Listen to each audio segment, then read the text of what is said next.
This is exciting. Having a Woman in Translation readathon is like the Women's Prize for Fiction and the Booker International Prize combined. Hey everyone, August has been designated Women in Translation Month, which it seems like necessary because there a notably higher percentage of international male writers are translated into English than international female authors. So it feels like only just to give a month to spotlight great international female writers and give some focus to reading their books. And it's wonderful that the booktubers Kendra Jennifer and Matthew Sharapa have organized a readathon week at the end of August that'll go from August 25th to the 31st.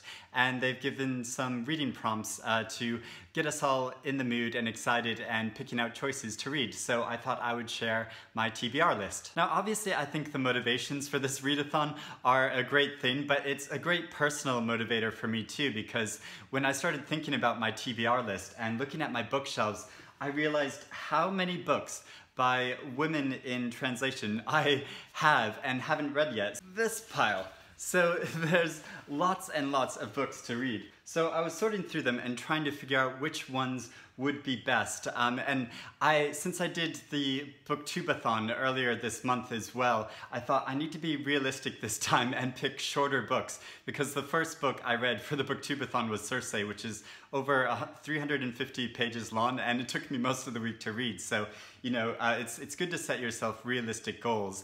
And I don't want to pick books just because they're shorter, but for the purposes of a readathon, I will do that. The first prompt is to read something that is not a novel, and that is challenging for me because I pretty much only read novels, but I like to be challenged, although I am gonna cheat right off the start, which, I mean, it sounds like ridiculous. These are optional prompts, you don't have to do them, but it would be sort of funny if, like, Kendra Jennifer and Matthew were the Women in Translation readathon police, sort of coming at your door, knocking and saying, you know, you've not done this right. But for the first book, I'm gonna pick Brother in Ice by Alicia and translated by Faye Lethem.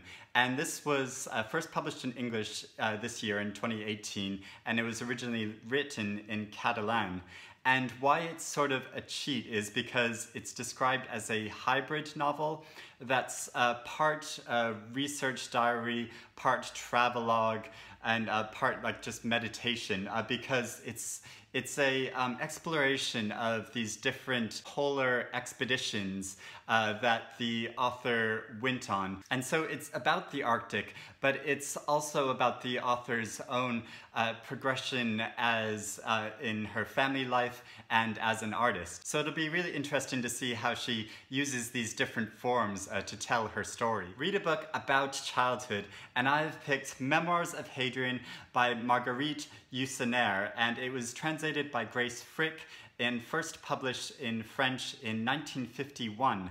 And so this is a novel, it relates the story of the life of the Roman Emperor Hadrian, and it takes place, I think, at the end of his life, and he's recalling his entire life. So he covers his childhood in this memoir, but also about his conquests as a Roman emperor and his relationship with another man called Antonius. And I think this sounds really interesting because Marguerite Yourcenar was interested to write this book because she wanted to capture a period in history when the belief of Roman gods was sort of falling out of fashion, and Christianity hadn't really developed as a religion. So it was a period of time when there wasn't any like major religion guiding the groups of people in civilization, at least amongst the Romans. So I've been wanting to read this for ages, so I'll be really eager to get to this. Read a book with red on the cover, and I've picked 100 Shadows by Huang Jian and translated by Zhan Ye-Wan. And this has red on the cover, and it's described as a hard-edged novel tinged with offbeat fantasy.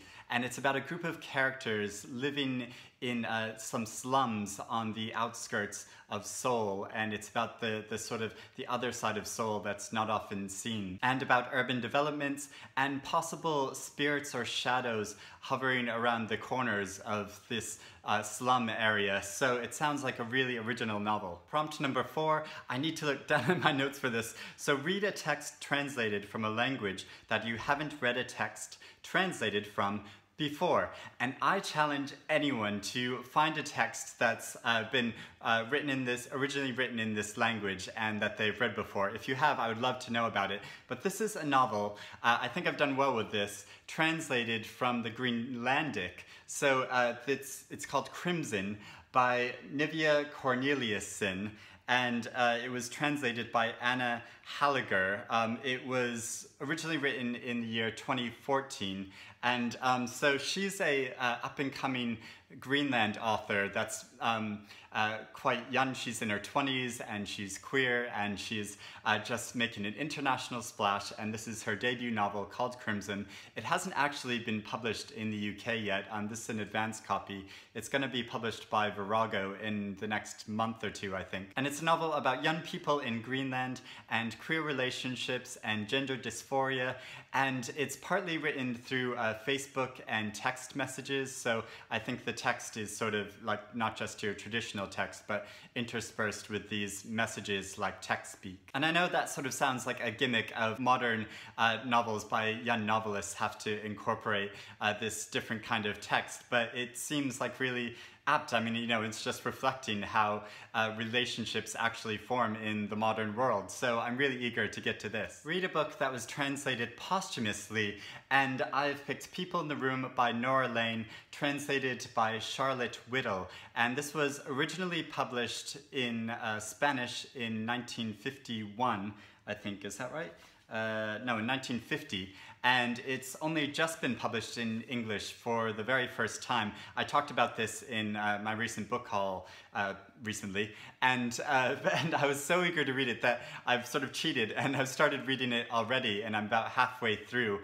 And she's quite an interesting writer. She was writing in the early 20th century and involved in an artistic movement in Argentina. And this is what I guess you could say is like an experimental novel, because it doesn't have a traditional plot or barely any plot. So if you're not into novels that don't have a strong plot, it probably won't be for you, or at least its plot is sort of subsumed within lots of observations, because it's about a woman who lives across the street from 3 other women and is viewing them and sort of projecting onto them all of her thoughts and feelings, but then her psychology gets strangely mixed with these other women as well.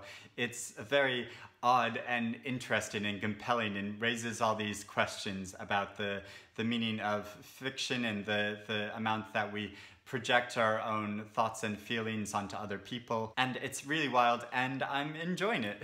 And because I've sort of cheated and started reading it already, I thought I would pick another book that's been translated posthumously to read actually during the week. And also that covers the very first prompt, which was to read a book that's not a novel. And this isn't a novel, it's a book of essays called The Little Virtues by Natalia Ginsburg.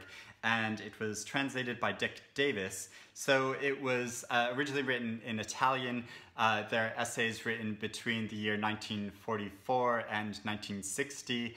And it's about the author's observations about her country under the rule of fascism, how her husband was executed by fascist police, and her observations about writers and artists under the rule of fascism. Read a text written by a Nobel Laureate, and I've picked The Unwomanly Face of War, written by Svetlana Alexievich and translated by Richard Pevier.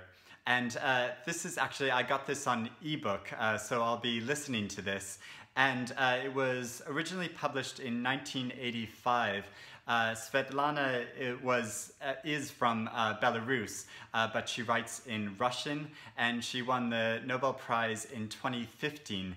And so this was actually her first book, and it's her interviews with hundreds of Soviet women who were sort of on the front lines of the war and about their experiences of the war in the Soviet Union, but whose voices were sort of left out of the popular narrative because the popular narrative of the war is male-dominated. And so she wanted to give voice to all these women who actually participated and were part of war and who were victims of the war but didn't really have a voice in it. And this reminds me of another short book that I've been reading recently called These Bones Will Rise Again by Panesh Chigamadze, and it's about her experiences in Zimbabwe, the recent political changes that have been happening in the country, and how she wrote this book trying to incorporate the voices of women who were involved in Zimbabwe's political changes in Zimbabwe life, but whose voices haven't been part of the official narrative of the country. And if you want other suggestions of women who have won the Nobel Prize in Literature, I'll put a link below to a podcast, the Reading Women's podcast, that Kendra is a co-host of, and Jennifer came as a guest on an episode to talk about women Nobel laureates. So you can get some of her suggestions as well. It's a good chance to get some of Jennifer's suggestions for the Women in Translation Readathon, because I don't know how much she'll actually participate after, like I watched her announcement video today, which is totally fair because life things come before plans that are made on Booktube. So I totally respect her decision, but like I love her choices and suggestions of what to read. So this is a good chance to get some of her suggestions. But also I would suggest watching Britta Bowler's video where she made a video recently talking about women Nobel laureates, and so I'll put a link to that video below as well. And I think she talks about 3 different women who originally published in languages that are not English. So she has some good suggestions as well. And then there is the final prompt, which is read texts that were also translated by women translators. And I think a number of my texts already are, but I also want to include this novel called Notes of a Crocodile by Kui Mei Jin, translated by Bonnie Huey. And I think I'll be doing this as a buddy read with Matthew Sharappa, so that'll be exciting. And I've had this on my shelf for ages since I bought it in a bookstore in America, and I've been wanting to get to it. And it's about young people in Taiwan. It's set in 1980s Taipei, and it's about a group of queer misfits, and that's a story that's totally up my street.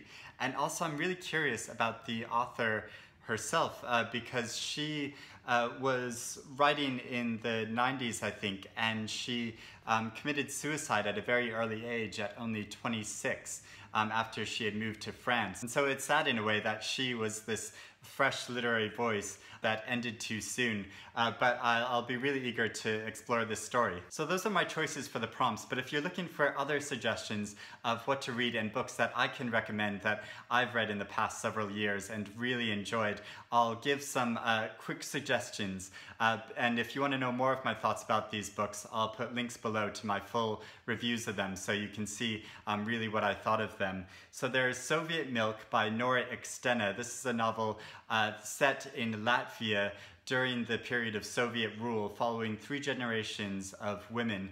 And if you want, I'll post my link to that video where I also show my recipe for baking Latvian bacon and onion rolls. And then there is the novel called The Looking Glass Sister by Goril Gabrielsen. This is about 2 sisters living in a remote house in Norway, and one of them, the narrator, is disabled, and she loves her life with her sister, but her sister wants a life outside of this real circumscribed existence, and it's about the conflict of that.